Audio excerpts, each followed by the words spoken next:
All right, guys, it's time for the Next Level Guy Show, a men's interview, interest, and improvement-focused podcast featuring interviews with the greats from all industries to help you better your life. Each week, a new episode features an interview with one of the greats, covering all aspects of their story, from life hacks to tips and protocols that have allowed them to live life on the next level. We then highlight concrete action steps that you can use to improve your life. And now, your host, Ian Dawson Mackay.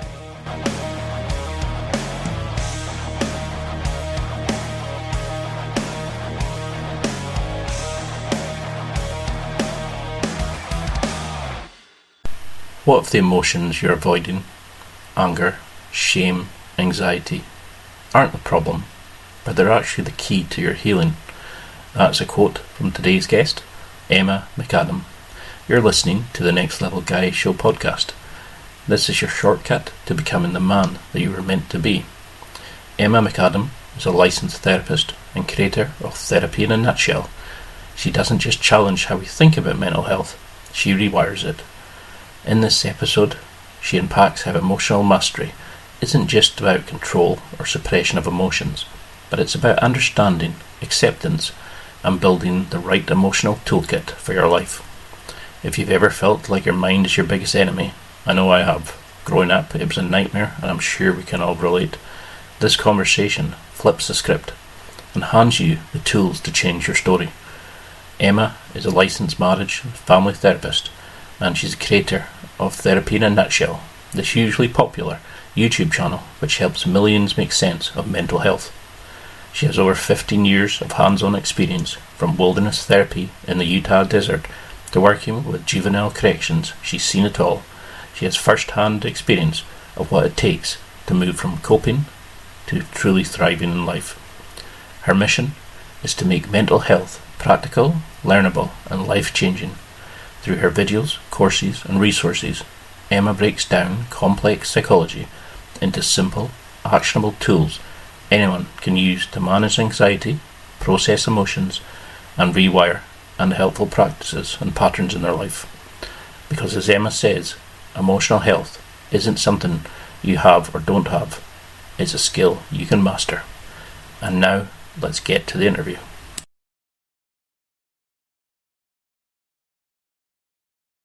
Well, thank you so much for coming on. I've written you a wee introduction, and today's guest is on a mission to make mental health tools radically accessible.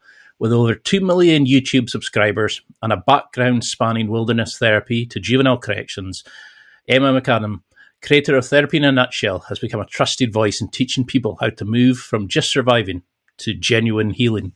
Would you agree with that? How would you define the great that's in front of me? Say that again? How would you define yourself? Like when you introduce yourself to someone, how do you explain the great that is Emma?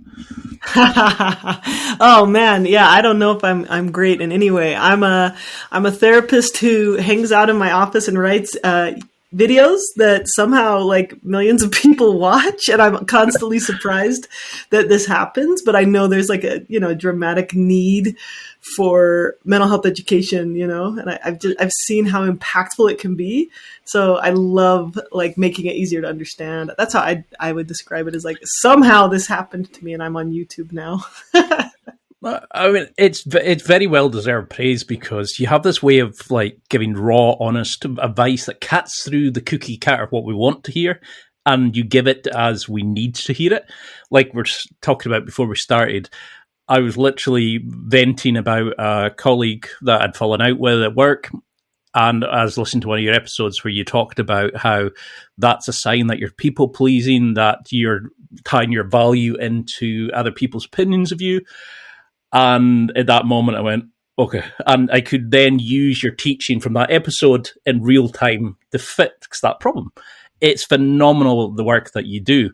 But what was your first introduction to therapy, emotional control, these sorts of things?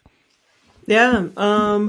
So I was a pretty like unhappy teenager, And in college, I took a job at a camp. It was like a church camp, and I loved it. And I loved working with teenagers, but I wasn't so like peppy and happy all the time. I'm not one of those like rah-rah kids.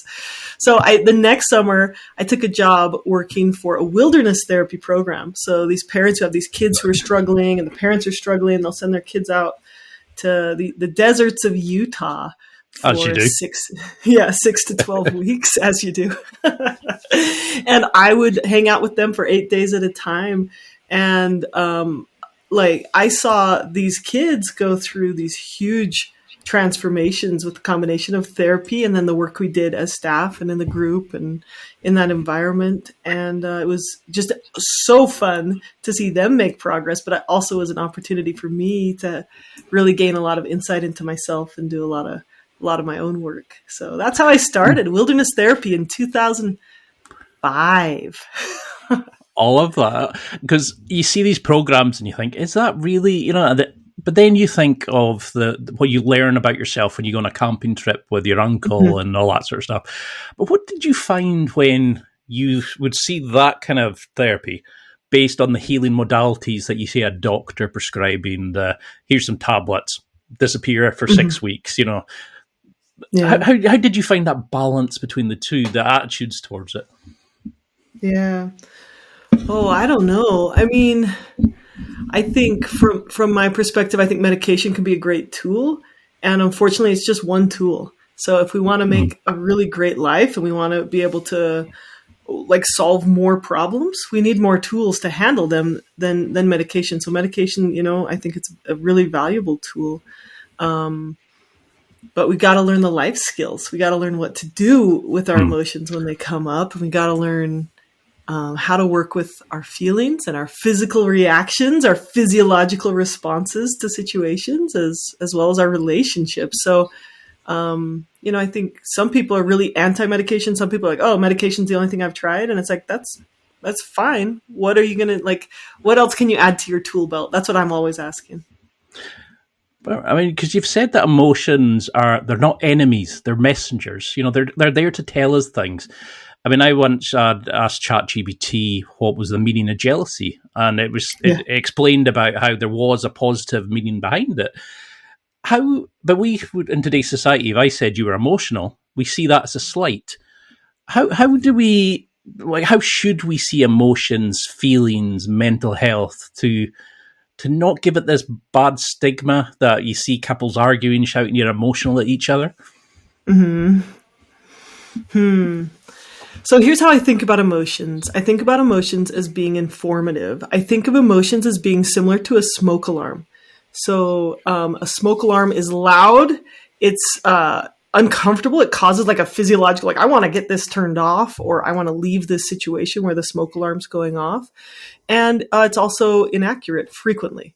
So I've had my smoke alarm go off a lot more times telling me there might be a fire than there was actually fire. I actually have never had a fire in my house, but I've had a lot of smoke alarms go off, whether I'm cooking bacon or taking a hot shower, right? And so I think our emotions are one, they're super vital. They're really important, and they're loud and they're informative. That's why we don't get rid of smoke alarms, right? We want them in our lives. We want to have smoke alarms in our lives. We just want to make our smoke alarms a little bit more accurate. We don't want a smoke alarm that's going off all the time when there's no fire. And we don't want a smoke alarm that never goes off when there's a fire. So I think learning to understand how our smoke alarm works, how our emotions work, gives us an opportunity to learn how to listen to our emotions and be informed by them without reacting to them, suppressing them, obeying them, or being controlled by them, or just trying to avoid them at all costs, because we need emotions to live a vital life. And I think sometimes people get stuck in a habit of trying to not have emotions. They see not having emotions as the goal. Oh, my life goal is to not have anxiety, or my life goal is to not feel sad. And I think there's very clear evidence that makes people pretty miserable, in general. Definitely. I mean, you see that with a lot of men, don't you? It's we're told to be brave silence, don't ask for help, and you see them fighting with themselves, like they'd rather go punch a wall than explain how they're feeling. And I think that's are we slowly getting rid of that stigma? Are we I hope so. Getting to a point where men can approach that? Because I remember one of the biggest insights I had on here was, I think it was number 2, where the guest said to me, you can change your story at any point. You just tell yourself something different. And I was like, whoa. Because at that point, I had believed I was everything I thought. I was everything I believed about myself. And as I started leaning more into self-improvement, I learned more about you can change, and then neuroplasticity and all these sorts of things.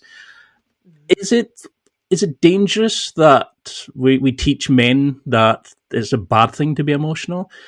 I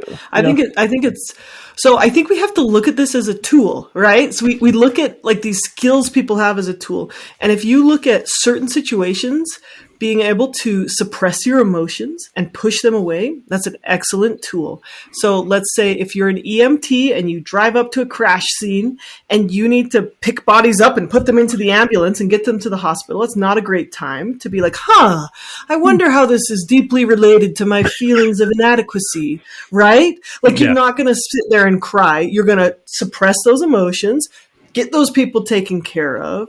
And that's that skill of like, hey, hold that down for a minute is actually a helpful tool. And I think men have been told that for a long time. Unfortunately, the problem is that skill has been overgeneralized to like, that's the only skill men are taught. Don't cry. Don't be a girl. Don't show your feelings. Don't be weak. Don't be vulnerable. And so it's like, oh, okay, I'm just going to use that skill in every situation. Like, something, my father dies. Okay, don't cry, don't be weak, don't have feelings, right? And it's not an effective skill. It's also not an effective skill in the long run. Like if you're an ambulance driver, an EMT, it's like you need to add other skills to your toolkit so that after the situation has de-escalated, then you've got another skill where you're like, okay, now I've got all this cortisol stored up in my body. Now I'm going to like take care of my body. And I've got all this sadness or fear stored up in my mind. I'm going to process through those feelings. And then I'm going to be okay to show up to work the next day. So there's like the short-term skill is like, oh, let's suppress our feelings. Great. Works great if you're a warrior. Works great if you're a hunter. Works great if you're making crucial decisions in the moment. If you're an EMT or if there's like some crisis to be solved. But then you also need to add in the other skills too. So I'm not going to jump in and just be like, yeah, men shouldn't be told like you should never cry. It's like, oh, like you can use that skill sometimes. Just don't have it be your only skill. So just like if you have a toolbox, you don't want just a hammer in your toolbox. You want a screwdriver and a saw and a wrench and a vice grip and a clamp and all these different tools.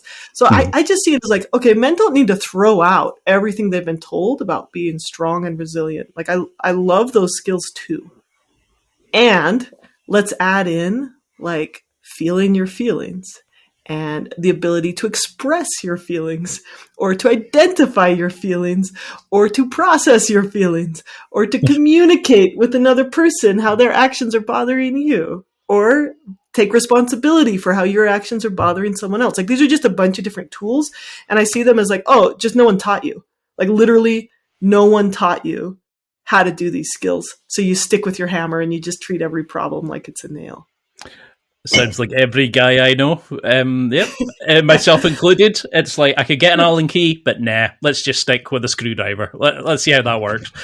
Yeah, let's just hit it harder, right? Let's just try more. Yeah. If in doubt, brute strength always works. Right? Yeah, just grit it, and it works. It works in the short term a lot of times, but what we find is it doesn't work in the long run. Because that's the thing, as kids, you see people, like the kids will stand up, they'll talk to each other, they'll have these like really dynamic, dramatic kind of conversations. And then as an adult, you're like, whoa, no, I don't want to hear about you crying at work. I don't want to hear you about this and that. Like, I'm going to call you this, I'm going to call you that, and we're going to have a beer and we'll forget about it. Do you see people now moving away from drink, drugs, promiscuous sex, all the bad habits that we were doing, and now people are being a bit more open because we've got a bit more sort of therapy in the mainstream? Yeah, I do. I definitely see that there's definitely a mainstream movement toward being more aware of mental health, talking more about mental health, decreasing the stigma. I even heard about a study showing that people like it on the dating apps. If someone, like a guy, says, "Oh, I've been to therapy," they see that now as like a very positive thing. They're like, "Oh, good, man. A guy who's like got some insight or is working on himself or takes accountability or trying to learn." Like, I think people are seeing that as a positive, where maybe 20 years ago, well, in the US, I think it's maybe perhaps different. You tell me. Is it different in Britain? It's definitely getting there. We're a bit more Yeah. kind of, you see girls now expecting an emotional layer to you. I don't know how many they find with that, but it's they usually make a comment on your sexuality if you discuss emotional feelings. Let's put it that way. Uh-huh. Like a positive comment or a negative comment? Usually negative. It's like, oh, shut up, yeah, and they carry on, because nobody wants to. Because if you open it up, you're then expected to open up, and I think we fear that dark thing inside us, that comment, that bad thing we did, whatever it is. You can see people go, whoa, whoa, whoa. We're not taking a chance that this might mean I have to take part in it. How do you find that then with people who come to you? Do you see a similarity? Do they have a breaking point? Is the pain become too much before they come to you? Or are they starting to come to you now to help?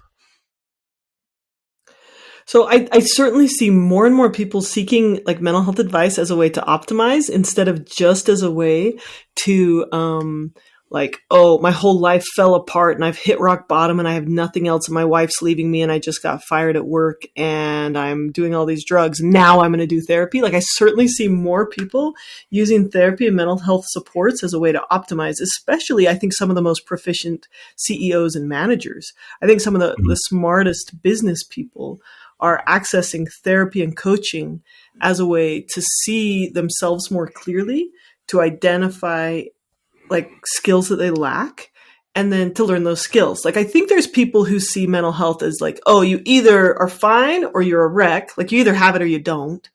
And then there's the rest of people. Like, this is what my goal is to show people that mental health is a skill. Like, emotional regulation is a skill. And it's a skill you can learn, just like you can learn math or just like you can learn how to run a business or manage a budget. It's like, these are practical skills. And it's not woo-woo, and it's not just sitting in a room crying and talking about your feelings. It's like, no. Like, let's learn this process. And once you learn this process, that's going to make your life better. So I see some of the most successful people engaging in a lot of coaching and therapy as a way to just optimize, to perform better. So if we start from the main problem area, which is usually ourselves, you wouldn't allow a friend to speak to you the way that we do normally. Like, we'll say, oh, you're an idiot, you're a simpleton, you do this, you do that. Or we use language like would, could, should. You beat yourself up to the 9th degree. How does our thinking patterns, how does the language, the internal monologue that we have affect us? How does it shape us in what we do and how we behave? Oh man, absolutely. Yeah. Our self-talk and how we talk to ourselves impacts us immensely. And not only does it impact our emotions. So like, if I yell at myself, or I think one of the things I see is really common is self-punishment. So yeah, you make a mistake or something goes wrong. You're such an idiot. You're an effing idiot, whatever. And when we talk to ourselves that way, that makes us feel more scared, more risk averse. We're less willing to try, like to reach out to, like, let's say we got in a fight with our partner. If we chew ourselves out, we're much less likely to solve the problem that led to the situation. We're much less likely to have a good conversation. And like I consider this vulnerability as like, oh, have a little bit of courage and say, I wonder, like, in what way I could make this situation better. I have no idea. So I wonder if I ask my partner, hey, you got really mad at me. I wonder what I could do differently next time. Or how would you prefer I handle this? And then maybe their ideas are terrible, but just the willingness to ask that question. If you just label yourself as an idiot, it's going to prevent you from asking that question. Because you're like, well, what's the point? Why try? Why bother? I might as well just resign myself to wallowing in my feelings. And that leads to this kind of learned hopelessness, but it also changes our physiology. Like our physiology shifts like down a gear into like, oh, might as well give up. And we have less energy, less like, so what you'll see physiologically when you chew yourself out and you label yourself and you berate yourself is a lot of times people shift out of the activation mode into the overwhelm mode. I've got like a little poster back here. It's got a glare on it. I'm going to grab it really quick. I like talking about the nervous system. Just a second.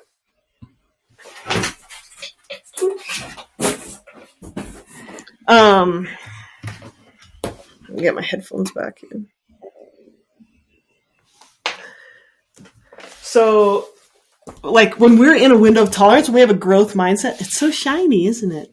When we have a growth mindset, we have this belief like, I can handle this.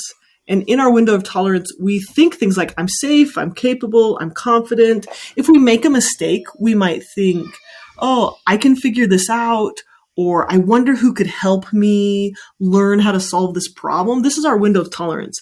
When we're a little stressed out, we go into this activated stressed out mode, the fight, flight, freeze response, where our nervous system activates, and we'll have a stress response where our heart rate goes up, our breathing rate goes up, our cortisol levels go up, and that helps us take action to solve problems. But when we berate ourselves and punish ourselves, we usually slip into this, what's called nervous system hypoarousal. And so our thoughts are like, I'm hopeless, or I feel hopeless, or the situation is hopeless. We think, why bother? We feel sad, we feel depressed, we feel shame, but our body physiologically changes. We get a slower heart rate, we get slower breathing, our digestion slows down. We might feel heavy, numb, unmotivated, tired. We often slump, and then we isolate relationally. So when we berate ourselves, our nervous system physiologically changes. And you can actually see it in your heart rate, like if you track your heart rate. I think we could all remember a time that we've done that where you could actually feel, like your muscles tense. Yeah, like you're saying, the heart, your breathing. Oh, I could be in the moment of thinking about the last time I did it, and because they say you wouldn't allow a friend to speak to you like that. Yeah. So why do you allow yourself to speak to that? And I remember somebody saying to me, "Your cognitive behavioral therapy I had years ago," and they said, "You're not your thoughts. That's just a voice that comes with a bias. It gives you suggestions about things that you've told it you want to think about, good or bad." And I like the idea of, is it parts therapy, where you pretend you're sitting at the head of a table and it's not you scared, it's a part of you that's scared, it's a part of you that's angry, and you're the overall person in control, and you can say, no, I feel that fear, but we're going to do this instead. And you disassociate from that in the good sense. But when we are in the anger, the upset, the exhaustion, whatever it is, and we are in the autopilot response, trigger response, how do we snap out of that? How do we rise above that to catch it and go, actually, Emma said to do this? How do we stop going straight into the behavior that's going to get us in trouble? Here's two things I would say. The first thing I would say is you've got to write down what your stories are. So if your story is I'm unlovable, or I'm a screw up, or if your story is the world is so unfair, everyone's going to be so unfair to me, right? If that's your default story, when things go bad, like you get criticized at work, which one do you think? Oh, I'm a complete failure. Oh, the world is so unfair, right? Like which story do you buy into? You've got to gain some insight and identify what your stories are around that. Then you take that and you say, my story is, and instead of saying, I am a failure, you say, or I am unlovable, you say, my story is, I'm unlovable. My story is, this is just a story, right? And you write this down and you tape it to your wall. And then when you catch yourself, because the first step is always insight, right? You've got to notice that you're creating this story.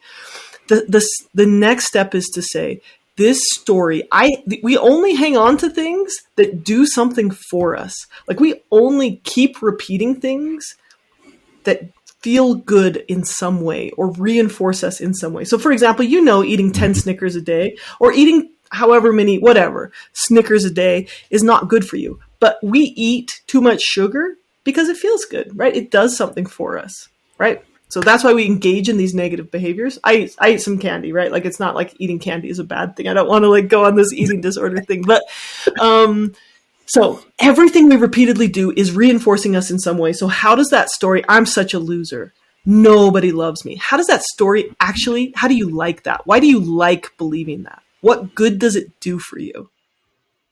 Is that like through the self-sabotage? It gives you a reason why you don't need to put effort in, because it's the outside world. It's not you and what you can do. It's not you controlling the controllables. It's someone else's fault. Yeah. Yep. So I was talking to my cousin the other day. His wife is separated from him. I was like, Bud, what's going on? Like, what's happening? He's like, well, I'm just a narcissist. And I'm like, you're a narcissist? I mean, I know the internet is really hot on this whole idea of narcissism right now. He's like, yeah, I took the survey and I'm like 8 out of 8 on it. Like, he's like, I'm just such a narcissist. And I'm like, so is that label helpful in any way? Well, probably means nothing will ever work in my marriage. And I was like, so how's that label? Like how convenient is that for you? Yeah. Like, how convenient is that for you? And it's like, he was using that label as a reason why he didn't need to do the work, right? He didn't need to sit down and like make an apology. He's not a narcissist, by the way. The internet's labeling everyone as he's not a true narcissist. There are some people who legitimately really, really struggle with some of those traits, but it's like, for him, the label was a very convenient, very convincing, socially constructed idea that people who are narcissists can't change, so therefore he doesn't need to. It excused him from putting in effort. Mm-hmm. Yeah. Well, I suppose it's like when you Google your symptoms, it tells you your headache is a brain tumor. You start believing it, and it gives you a story, a justification of why it's the world. And I think, I can't remember which episode you said it on your podcast, where you said, focus on controlling the controllables. Focus on the things that you can control and forget the rest. It's, why are you going to try to change somebody's opinion of you or how they're seen or how they're treated? Do what you can do to fix it. And I love that bit where you talk about break action into tiny reps, build it and do it and again. And neuroplasticity is such an amazing thing, but we think, no, that's the way I was. That's the way my dad was. That's the way I was. My grandpa is. How can you explain a bit about neuroplasticity and what it means in terms of how we can actually change, but how we need to do it to make changes? Sure, absolutely. I mean, so researchers and scientists used to think that after the age of 25, our brains were pretty much locked in stone, that the traits and abilities that we developed by, actually late teens was pretty much who we were going to be forever. And now research is showing that our brains are plastic and moldable and shapeable throughout the course of our entire lives. And there's certain periods of our life where they're extra plastic, they're extra shapeable. And that includes times when we're in love, when we're pregnant, when we have these pregnancy hormones actually make our brains really plastic. Middle age, like midlife crisis, that's your brain like being like, oh, let's rewire. Let's figure out what my life is about and what I want my life to be about. And we change, our personality changes. People become more secure, more committed, or they change their careers, right? Like, you see these windows. And then again, when our hormones change in our later life, right? After menopause, our brains are plastic again and reinventing our mentality. This is a guy show. So when your testosterone, have you ever seen these guys who are like rough and tough and crusty? And then in their 70s, they soften and they love playing with little babies. Again, the hormonal changes allow the brain to learn new things and try new things, or say sorry or say I love you. Right? So our brains are wired to change throughout our whole lives. And I think a lot of times when we feel like, well, I'm depressed, I've been depressed my whole life, that's who I am. And we build out these stories and these labels around ourselves. What I really like to ask people is, okay, there are literally 500 different approaches to treating depression. Well, that's just 500 therapy types, not counting the lifestyle interventions. There's another 500 lifestyle interventions that can help with depression. And I'm talking about improving your nutrition, improving your sleep, changing your social habits, trying various supplements and medications, trying various forms of therapy, trying light therapy, and all of these different treatments. I have another poster with all these, like, there's 500 treatments for depression. Each of these little things adds up over time. And if we are having negative health habits, we're going to feel completely overwhelmed and our nervous system is going to shut down and say, why bother? But if we take these incremental little changes and we add them up, we're going to start getting 10 minutes more energy per day, 20 minutes more energy per day. And then with that 20 minutes, maybe you have 20 minutes where you can do a little bit more work. Like you could maybe go for a walk and then all of a sudden your body's feeling better. Now you've got 30 more minutes of energy every day. You start using that to like do some work on your self-talk and improve how you talk to yourself. And what happens is we see that it's basically like a pendulum. Your nervous system, like once you have enough resources and skills, it kind of flips that switch. And your nervous system is actually like, you know what? There is something I can do about this. There is something that's going to help me. And I've just seen this over and over and over again. I've seen it so much. I'm absolutely convinced that the vast, vast majority of people are capable of creating this change, but they don't know how. They don't know the skills, or they don't have the environment to implement these tiny changes that add up. So, I love that. And I think it takes us back to this self-talk, right? So if we go back to this example of like someone's at work, they get negative feedback, they get told that whatever it is sucks that they're doing. And, they think, oh, I'm just such a failure. Why bother? Or they get someone breaks up with them. Oh, no one's going to ever love me. If we change that thinking to, I wonder what I can learn from this. I wonder if there's one tiny thing I could change. I wonder what I could try. And we break it down into these tiny steps. All of a sudden, their nervous system is like, cool, let's try that. And your nervous system goes back into activation where it's like, okay, let's like be active here instead of collapsed, instead of overwhelmed. And those tiny changes like add up like crazy. So that's like that neuroplasticity fits so closely with the self-talk, because what we do, instead of saying, hey, I'm completely unlovable, we say, I wonder if there's one communication skill that would help me solve relationship problems better.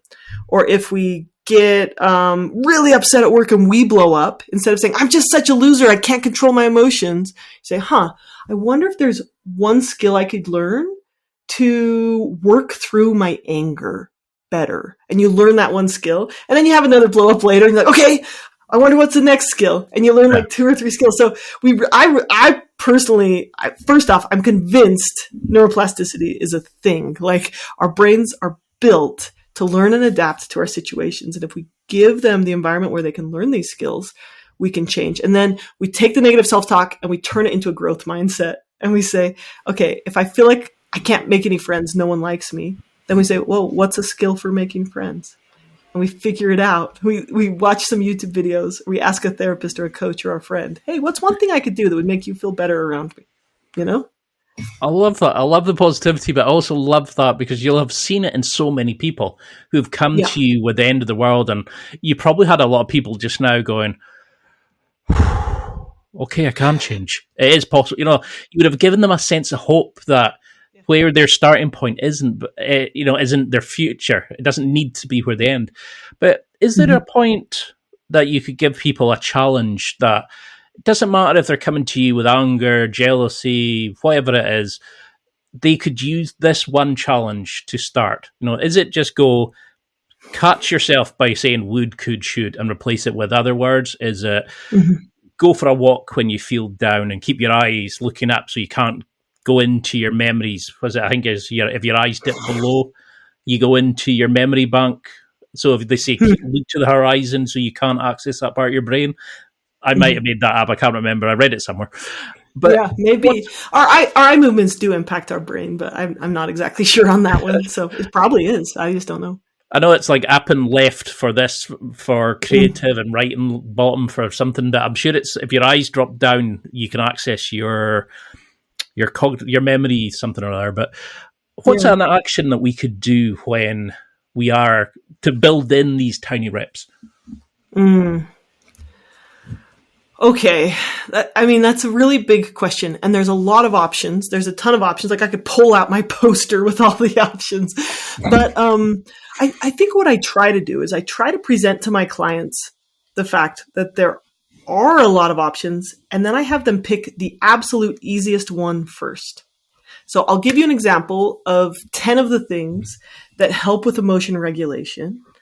And then if someone was like, oh yeah, that's like the biggest pain point for me, or that's the easiest thing for me, then they would select that one thing. And so first I'm going to talk about some lifestyle stuff. So light therapy, using a therapy box, they're about $50. Use it 10 minutes a day. Research has shown they're more effective than SSRIs. 70 to 80% of people, their depression symptoms improve with 10 minutes a day of light therapy. The only side effects are if you have manic depressive disorder or bipolar disorder, manic symptoms as part of bipolar disorder. So light therapy, an important way to boost your mood, or sunlight exposure. It's like a super simple, like this is my favorite intervention because it's so simple. Yeah. Improving your sleep. There was a study that showed that 87% of people with major depressive disorder and insomnia, when they treated their insomnia, 87% of them, their depression symptoms went away. So, like, how do we improve our sleep? Well, that's another drop-down menu with there's 10 or 20 things that are really effective with improving our sleep. And then we pick the easiest one of those, and we start with the easiest one of those. I think you've got a whole podcast on that, don't you, about sleep hygiene, and you're just like, oh man. I've got a playlist on this. But that's sleep is one of the biggest lifestyle factors that impacts emotional stability. What were you going to say? Sorry, I interrupted. Oh, sorry, I was going to say, is that something that you see because we see these magazines that give these cookie cutter, here's a fix that's going to change every single person's life, and it's quite personal. We have to approach it from their starting point, not what you think they should do. You have to kind of teach them the steps to find the journey themselves. Well, and this is why I think therapy is so powerful, because you're like, hey, what could anyone do with one action? And I'm like, if you were sitting in my office, I could tell you, right? In 2 sessions, I could say, let's start with this 5-minute habit.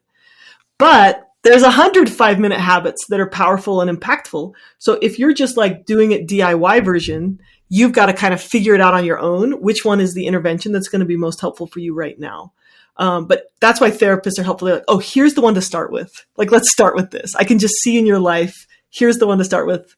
We'll start doing a little bit of exercise, or physical exercise, or we'll do some of this self-talk stuff, or we'll do some gratitude practice. And, or we'll just do thought tracking, or we'll identify our stories, right? There's so many of these interventions that if it was me, I would pick one of these top 10 most impactful lifestyle changes. And then I could also give you probably a top 5 therapy interventions that are helpful, but I can't tell anyone what's the one thing that's going to work for them. There isn't a hack. There is no hack, by the way.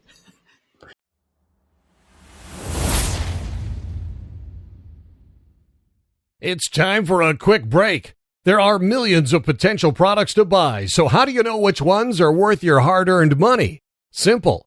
You go to nextlevelguy.com/affiliates and explore those that will transform and improve your life.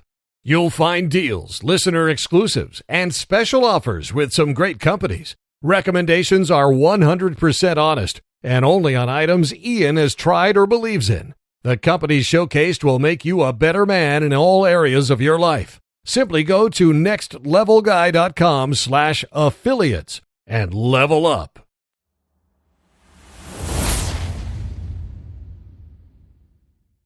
Well, that's the thing, isn't it? We always look for the golden goose, the little thing that you see that on every YouTube video. This one thing changed my life and gave me a £10,000 rise in the body of a Greek god and a marriage, right. And you're like, yeah, of course it did. Of course, right? Yeah. And I think that's where people get it wrong with mental health. They want to simplify it. They think, oh, if I have depression, it must be simple. It must mean I have a chemical imbalance, or it must mean it's caused by trauma, something like that, right? They'll come up with this really simple explanation. And I would say, well, depression is the cumulative adding up of these protective responses that we do. So that might be suppressing our feelings or blaming other people or blaming ourselves, or like when I'm tired, I just eat 20 Snickers. And these things add up over time. And then we realize, oh, why am I so depressed? Why am I so unhappy? Why am I so lonely? And it's like, oh, this is the accumulation of 1,000 choices over the last 3 years. So let's work on a couple of those and we'll start reversing that trend. I really like that. I like how you've given people these sort of starting points, that it's a personal journey and you'll meet them wherever they are. So what's the difference between feeling and processing an emotion versus suppressing and ruminating and kind of, try to push it away? How do we know we're working on these things healthily? And what's a kind of rough time frame to really see change? Ooh, that's two good questions. I'll answer the second one first, and I think I can't answer the time frame. I think people who've done a lot of work and they're really good at emotion processing, they've built up emotion processing muscles so that they process big emotions much more quickly. So for example, Irene Leon wrote a book about somatic therapy and how she has, spent 10 years learning how to listen to her body's physiological sensations. And then her husband died and she felt grief. She allowed herself to feel it and she moved on. And it wasn't like crushing for her. It was like, okay, I know exactly what to do with these feelings and I'm okay. So for her, like processing that grief was a pretty straightforward process because every time it came up, and it probably came up for years, but every time it came up, she was like, oh, cool, here's grief. Hi, grief. I know what to do with you. Come on in. Let me give you a hug. I'm listening to you. Feel you in my body. Oh, okay. You're moving on. All right. I'll go back to doing what I was doing. Right. Yeah. So that's like an example of someone who's like, they've built up enough emotion processing muscles that it happens relatively quickly. I can give another example. Thomas McConkey's a guy who does a lot of meditation work that I like. He's a Mormon and a Buddhist, two of my favorite people. Like, he's great. And he fought with his dad for 20 years. And every time he was around his dad, he felt angry and defensive and like his dad needed to change. He started doing this work where instead of avoiding his family because he thought his family was the problem, and maybe they were, he was really running from the feelings he had when he was around them. So he started doing this work where every Sunday he'd go to dinner with his dad and he'd sit there.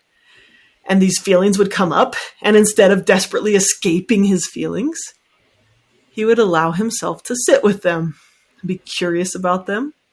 Like, I wonder what this hatred feels like inside. This is interesting. I'm feeling my shoulders tense. And he would just observe it without judging it, sit with it. And he did this every week for a year. And after a year or so, he started to notice that these feelings would come up and he would acknowledge them, say, cool, you're here. Great. I'm curious about you. Good job. And then they would just kind of move on.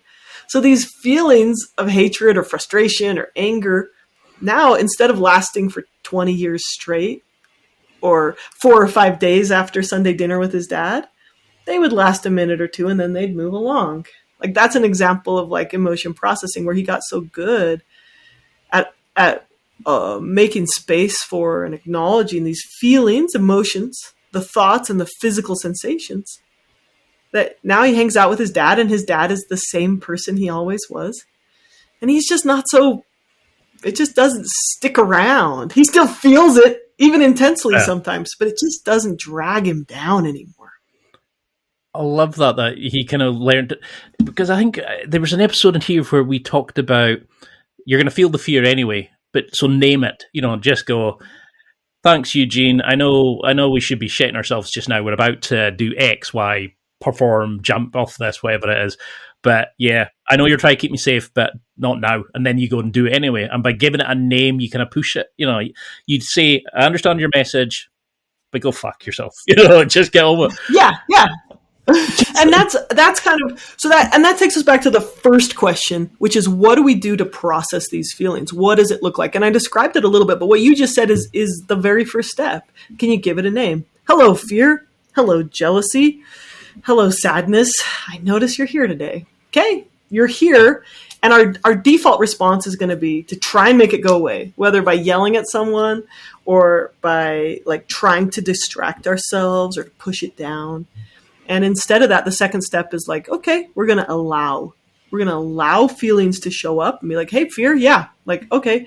Like I recently did some exposure therapy with myself with rock climbing and taking a lot bigger falls than I like taking. And it's like every time I wanted to avoid it, I was like, okay, I'm going to feel scared. Let's go. Bring it on. Bring it on, fear. Let's do this. And just practicing feeling that fear. I made myself do 10 falls every single time I went to the gym. And after about a month, it didn't bother me so much. But even if it did, I had a system for letting the fear be there. Hey, okay. And I see this as a 3-part system. So we take this curious stance with our thoughts, our emotions, and our physical sensations. So a lot of people get worked up. Like, oh, if they feel like they might cry, they're going to scrunch their face really hard and move their lips a lot. I don't know if you watch people cry. They're like they're not, like, I'm not talking about the quivering lip. I'm talking about people who are trying not to cry. They're like, you can see doing a lot of swallowing, yeah. Squishing and squeezing to not cry. But there's other physiological things going on. Like, oh, my stomach feels upset.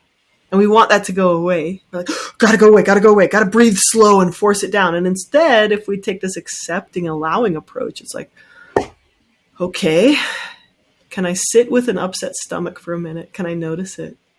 And the crazy thing is, if you practice sitting with your physical sensations, if you practice sitting with sensations of panic or the physical sensations of anger, you practice sitting with those for 10 minutes a day, like, by the end of a month, those sensations are going to come and go much more quickly than if we try to like resist them and tug a war with them. I love it. I remember, was it Headspace, the app, where they get a guided 10 minutes, and it was like, imagine you're sitting watching a motorway and your thoughts are coming in as cars, and then they're going away. You don't need to interact with them. You can just watch them and go, all right, that's a pretty thought. And it's like you're saying, just give it that 10 minutes. And it's probably life-changing for a lot of men just now thinking, well, I can change this. But, they've always told themselves they're angry, they're negative, they're whatever it is. Because you see people who give themselves labels. But if we've done a bad thing, if we've been a cheater, done something illegal, whatever it is, or we tell ourselves we're bad people, what's the danger in labeling ourselves like that? How do we break out that toxic shame that we make that our identity? Because, I've dealt with intrusive thoughts. I've been on SSRIs before, and I've believed all the shite that I've told myself. How do we change that identity? It's a good question. So I have 2 takes on this. And one is, the fundamental question you're asking is, how do we respond when we mess up? Like, what are we going to do with that? How do we respond when we disappoint ourselves, when we disappoint others, when we act in a way that goes against our deepest sense of what is right? What do we do with that? And the minute we make a mistake or we mess up, because we all do, we have a choice point. We can deny that we've made a mistake, or if we know we've made a mistake, we can still try to shift responsibility. And there's a lot of ways we avoid responsibility. This includes blaming others, blaming ourselves. Well, I'm just a fuck up. Like, that's it, right? Like, I'm just a bad person. I'm just a terrible human being. No one can love me.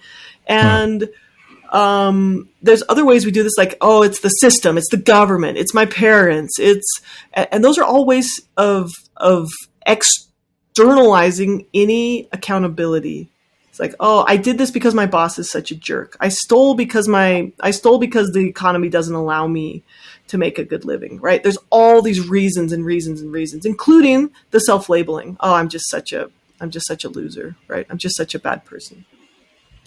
And then the alternative at that choice point, is to say, I made a mistake. Now, what can I do to make it right? Or what can I do to make good come from this mistake? And sometimes that looks like admitting your mistake, taking accountability. Hey, you tell the person, I messed up. How have I hurt you? And sometimes it looks like just trying to learn from that experience. Okay, I screwed up in this way. What can I learn to make it better next time? Even if I don't perfectly perform next time, like how can I fix that? And these are like really important choice points. The choice point I did not mention is slightly higher up on this flow chart. And I have a flow chart. Can you tell? I love my charts. I was expecting a PowerPoint. I was expecting a whiteboard.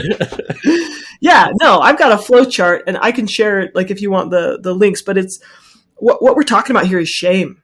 So if someone's made a mistake or something bad has happened to them, there's a choice point up here. It's like, did I actually do something wrong? And kids who've been abused, they often blame themselves instead of their parents. It's a survival technique. Or women who've been sexually abused, or men who've been sexually abused. They think, well, I was complicit. They're little kids. I went along with it. I didn't fight back. I didn't scream and yell. And they blame themselves for the abuse that happened to them. Or they blame themselves for their abusive boss. Or they blame themselves for situations they can't really control. Is that so to make sense of it in your head, your own head, to understand it at that level? Okay. Yeah. Our brain is a meaning-making machine, and it's always going to take two pieces of fact and wonder, like, how are these connected? Like, oh, something bad happened to me. Here I am as a person. What did I do to make this happen? Well, I should have known better. Or, well, I should have, it must be me that's bad. Or my mom just yelled at me and told me this, that, and the other. It's like, well, must be because I'm a loser or I'm a bad kid, right? Our brain it makes words. Our brain is constantly just cranking out meanings. And you'll see this all the time. Like if you text someone and they don't text you back, if this is an important person you're texting, your brain is going to start cranking out meanings. Maybe they're mad at me. Maybe I'm being annoying. Maybe and you just start cranking this out. And those meanings that you're inventing, they're all about you and not the other person. So if your beliefs are the world is an unfair place, then you're thinking, why are they so irresponsible? Why won't they text me back? They're so inconsiderate. And if your meaning-making machine says, I'm a bad person, they must hate me. I must be so annoying, right? Your brain is just going to crank out these meanings. So if we go back to this shame cycle, the very first step is to ask, did I actually do something wrong? And a lot of times with trauma and abuse, the answer is no. So a woman who was raped, did she actually do something wrong? No. The person who could have prevented the rape was the rapist, not her, right? Or a man. A lot of men are sexually abused, right? A lot of men blame themselves, and it's much more difficult for them to honestly assign accountability to the abuser. So the very first step on this, how do we deal with difficult situations and shame, is to say, well, was it actually me, or was it actually the abuser's fault? If the answer is yes, I actually harmed someone with my actions, then we have another choice point. Am I going to take accountability, or am I going to hide? Am I going to run? Am I going to blame? Am I going to push that accountability onto someone else? And the most truthful, helpful thing we can do is be very honest about accountability. Take full accountability, 100% accountability for everything I'm 100% responsible for. And then say, what can I learn from this? How can I create connection and reconciliation with the people that I've harmed? How can I choose to act differently, or teach others, or learn and grow from this? And if you want, we can share the flow chart in the video that's associated with this, because it's a big question, but I think it's the most important question, because I think we have all these little micro failings and we don't realize that our subconscious response is to beat ourselves up, or our subconscious response is to blame ourselves or to blame others. And that just keeps us from actually truly being able to connect and heal. Because it is a question I get quite a bit of, as people are finding out about Me Too, or, or they've been in fights when they were younger, or they've done this, or they've done that. And it's that moment of, I'm a bad person, I'm this, I'm that. And you can see them sort of the head drop, they're living that identity. And it's like, what do we do? Because we can see the positive emotions, positive feelings, what what these mean. But when we're feeling jealous, comparing ourselves, when we're feeling self-hatred, suicidal, how do we take the message from that? Is that what we're doing? Is that why it comes in waves? It's try to say, listen to me, I'm telling you this, and we're trying to push it away? Or do we do action? Is that better than ruminating? What's a good way of dealing when you're in this cycle of beating yourself up in the world? Yeah. Yeah, that's a really good question. I mean, of course, the fastest, most direct path is to work with a therapist, because a therapist is going to help you. But I mean, let's DIY it too. Because that's what we do, right? So many people can't access therapy. You've got to identify your self-talk. You've got to say, okay, this is my brain making words, and you're stuck in this cycle of rumination. Yeah. You want to change a thought? Move a muscle. Yeah. Especially for men, right? Go for a walk. If you I always are thought that was suppressing it, though, that if you did that, sorry to interrupt, but I thought if you went and did something else, you were trying to say, I don't want to think about you, and it would come back stronger. Does that not? It's a good question. I think we have to zigzag our way out of depressive rumination, because everything we think when we're really depressed is not going to be logical or helpful. So sometimes we have to get feeling better before we can start thinking better or thinking clearly if we're doing this on our own. Yeah. I think with a therapist would not be like, hey, let's ignore that thought and let's just go for a walk. A therapist would be like, let's identify that thought. Let's write it down. Let's see if we can figure out where it comes from. Let's see if we can figure out why it's a lie. This thought, like, I'm just so bad. I'm so worthless. Nobody loves me. Everything's awful. I've screwed up so much. There's no hope for me. Like, if you're doing that on your own, we have to do something to kind of escape that space for a minute. And then when you're feeling just a teeny bit better, a teeny bit more energy, well, there's lots of ways to do this, right? And this is why therapy is so valuable, because a therapist can tailor that intervention. Sometimes you get feeling better and then you process those feelings.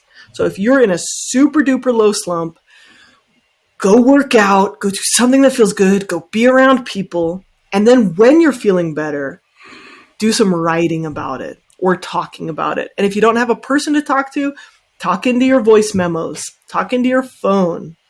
So, but like when we're really depressed, you cannot just like snap out of it. Like everything you think when you're depressed is going to keep fueling that depression. So sometimes I think we have to kind of zigzag our way out of it. Now, in therapy, what we do is we'd be like, okay, let's take those thoughts, let's pick them apart, let's replace them with something healthier. But that's pretty hard to do on your own when you're really in a depressive state. No. Now, if you're trying to DIY this, I would say, okay, you're ruminating, you're thinking you're a piece of crap. And you try and find something that's going to elevate your mood. So for me, it's going for a walk. That always makes me feel better. Go for a walk. Okay. The next step is let's process this. So I'm going to write. I'm going to encourage people to write about it. Anything you can do to make it physical instead of up in your head is going to help you see it more clearly. Write it out long form on a piece of scratch pad. It's better if this is physical, like paper and pen, but you can do it in your phone or in your computer too. And then you're going to ask yourself the question, okay, what's the negative self-talk here? You're going to ask yourself the question, is this helping me or harming me? And you could identify maybe one area like, oh, I'm such a loser, or a catastrophizing thought like, oh, this is never going to work out. My life's going to be like this forever. That's like the hopelessness story. It's hopeless. That's your story. And let's say we're going to pick one area of thinking that you're going to work on. You say, okay, I'm hopeless. I am hopeless. That's my story. And you're going to say, well, how's this story benefiting me? It excuses me from trying. Okay, what's the opposite of that? Okay, I'm going to try one thing. The depressed mind is going to say, well, it doesn't matter. You try changing one thing, it's not going to do any good. What's the point? You're so screwed up that just changing one thing's not going to do any good. Okay, you have to say, thank you, depression. Appreciate your feedback, but no. Like, I'm going to still try one thing. And you say, okay, what would be a more helpful version of this thought? I'm never going to figure anything out. You replace that with something that ends in yet. I haven't figured this out yet. Nothing I do makes a difference. Okay. I'm going to try something different. I'm going to learn a different skill or a different way to think about this. And then maybe, talk to yourself as you would a friend, right? Okay. Hey, buddy, you got this. We're going to try again. Let's learn a different way to respond to that situation. And then you try to build a little teeny system to implement that. So if it's thinking a new thought, every time you think I'm hopeless, the new thought is, okay, I can learn a new skill to make my life better. I can learn a new skill that's going to improve my job prospects or my relationships or how I respond to emotions. So I can learn new things. Let's say that's your new thought, or, hey, people love me, or like whatever it is, right? You build a replacement thought, and then you put reminders around you. Like, here's the story. It's hopeless. Here's the replacement thought. I can keep trying and good things come into my life. And you put that somewhere physical and tangible. Like maybe it pops up as a reminder on your phone 4 times a day, something like that. I love it. I don't think you appreciate just how life-changing that'll be for a lot of people who can't go and find a therapist or are waiting on a waiting list. But how can we help you help us when we are seeing a therapist? How do we find a good one? How do we explain how we're feeling rather than going, I feel bad? How do we pick our triggers? How do we explain the severity? How do we use the words that you want to hear to know the scale, the main issues? Is there any kind of thing that we can do to be a good therapy student? Or the number one thing I would say is every time I've had a client come in who brings a notebook, they do better. Like, if you consider this as like, this is a process I'm going to learn and I have to study and work at this, you're going to get better. Like that mindset of like, if I try, I will get feeling better. Like it's absolutely guaranteed that you're going to make new progress and learn new skills. Bring a notebook so that you can write down throughout your week what's going on and what you're noticing and looking for trends. And then when you're in therapy, a lot of the stuff the therapist says might feel a little overwhelming or confusing. So it's helpful to write down what you're learning in therapy so you can remember it throughout the week. That's like the number one thing I would say. Now, in the US and other places, I mean, I know there's like public health system in England, so it's a little bit different where you have a little bit less choice, right? As far as finding a therapist, or is that, It can take about 6 months to see somebody, just as a first referral, Yeah. So, I mean, for people who do have an option with therapy, it's like, well, you can, there are websites, for example, Psychology Today it's all over the world, but you can use that to kind of look up therapists and try and filter them by the specialty you want. You can filter them by whether they cover your insurance and things like that. If you want to find a therapist, like, I think it's important to find a therapist who you want to look for a therapist who you feel safe with. You feel like, you can trust them. You feel relatively comfortable with them, but not too comfortable. You don't want a therapist who's just going to be like, yeah, you poor thing. You're a good person. It's okay. And you don't want a therapist who's just going to make you feel good every session, but leave you with no skills to manage anything during the week. So you want a therapist who you feel safe with, but they're going to challenge you. And they're going to be like, what? You believe that? Like, that's not a helpful thought. Or they're going to be like, that's like, you got to stop doing that, right? You want a therapist who's going to push you and challenge you, not just make you feel good in the session. So I would say sometimes I would say expect that therapy is not going to feel good all the time if you want to see progress. I love that. And is it a kind of letting the patient discover their own journey, like the video game map, lighting up the dark parts of the map, kind of showing us the way? Is that your mission, to kind of let us, give us the prompts to let us find our own discovery? So you're going to find, if you like people who've done therapy and they've tried multiple therapists, they're going to see that every therapist is a little different. And you can as a therapy consumer, you can tailor your experience a little bit by telling your therapist what you want. Now, I, as a therapist, currently am leaning much more toward being more directive and doing more education to help people like make change and progress happen faster. But there are therapists who are just going to be like, yeah, sure, tell me about your feelings. And then every week we just kind of talk about what's going on and we suggest a few little things, where other therapists might be more directive. Like, oh, you go in and there's specific problems that you can solve it in a more directive way. So some therapists are going to come in and be like, here's what you should do. Here's what you should do. Here's what you should do. And other therapists are going to be more like, hey, so how's that working for you? Oh, it's not working? Okay.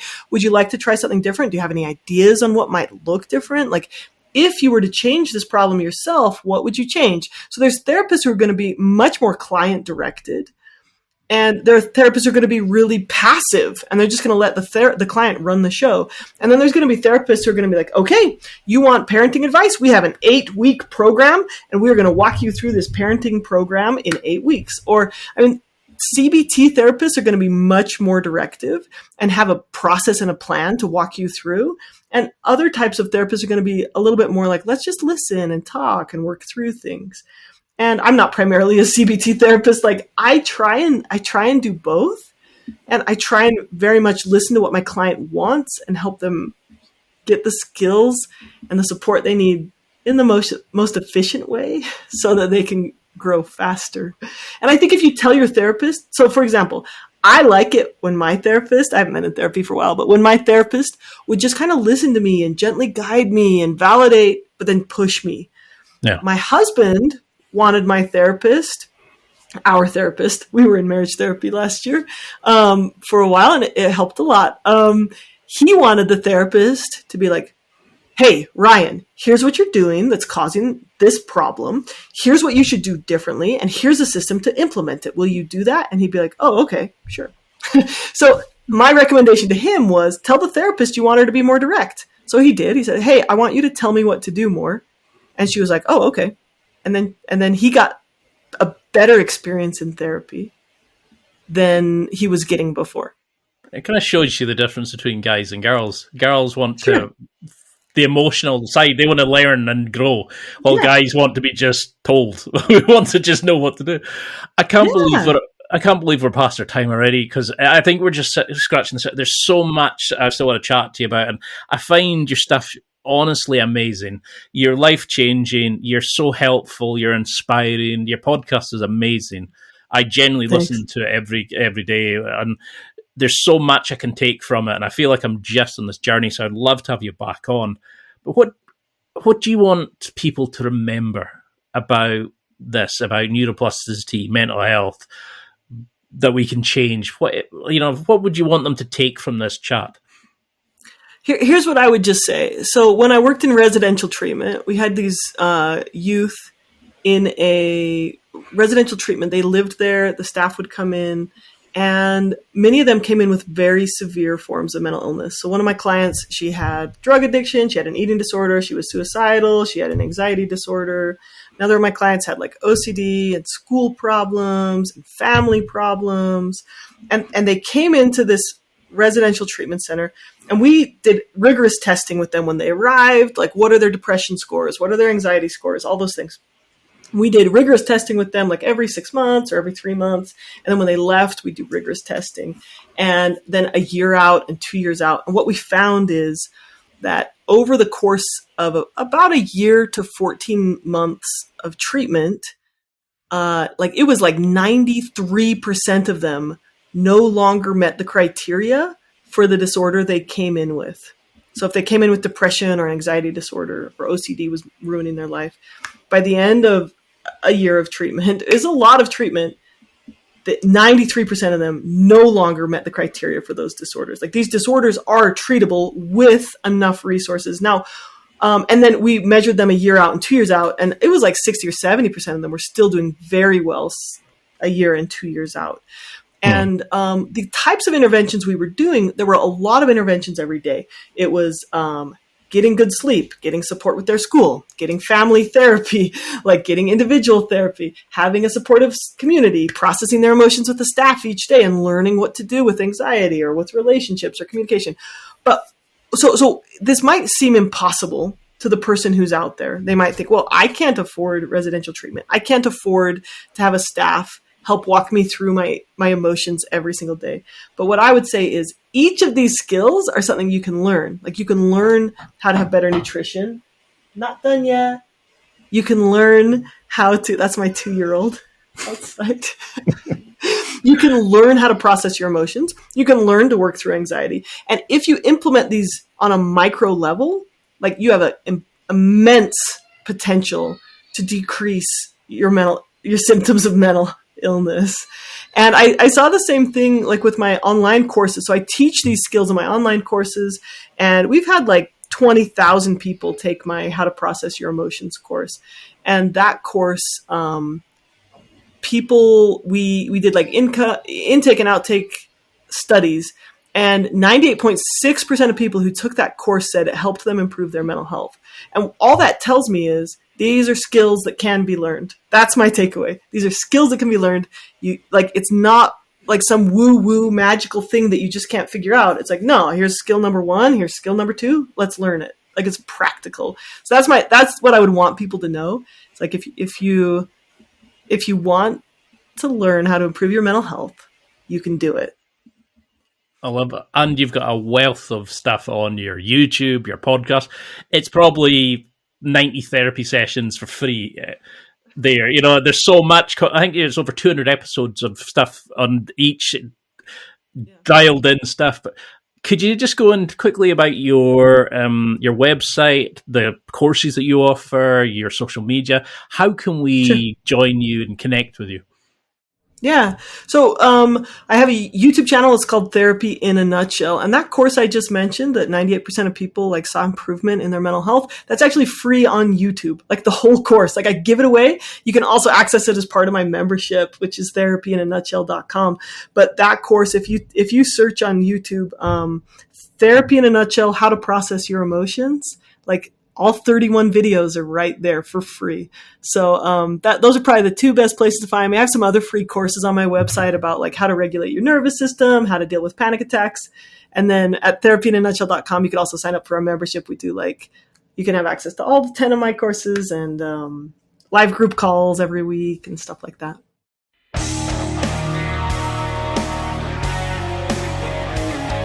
Well, that's it for another week. And thank you for listening. It's now time to take what you've learned and use it to develop and enhance your life with the key points mentioned. Listen, try it, embrace it, use it, and crush it. Now's your time to hit that next level in your life. If you liked this episode, then please leave a comment on the show notes or a review of the show on your podcast platform. Everything helps evolve the show. Until next week, keep seeking the next level in your life.